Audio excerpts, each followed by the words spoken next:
સમાચાર જામનગરથી કાલાવડમાં 31મી ઉજવણી પહેલા પોલીસની મોટી કાર્યવાહી। કોઠા ભાડુકિયા ગામની સીમમાંથી 1860 બોટલ વિદેશી દારૂ પકડાયો। બેની ધરપકડ કરાઈ છે। એક આરોપી છે એ હાલ ફરાર થઈ ગયો છે।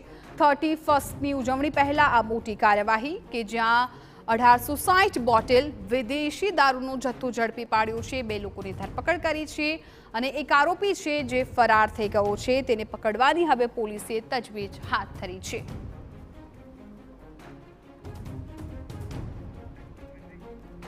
કોઠા ભાડુકિયા ગામની સીમમાંથી 1860 બોટલ વિદેશી દારૂ પકડાઈ ગયો છે। 31મી ઉજવણી પહેલા પોલીસે આ મોટી કાર્યવાહી 1860 વિદેશી દારૂની બોટલ સાથે બે લોકોની ધરપકડ કરી છે। જ્યારે એક વ્યક્તિ છે એ ભાગવામાં સફળ રહ્યો છે। એક આરોપી છે ફરાર થઈ ગયો છે। પોલીસે હવે આરોપીની શોધખોળ શરૂ કરી છે।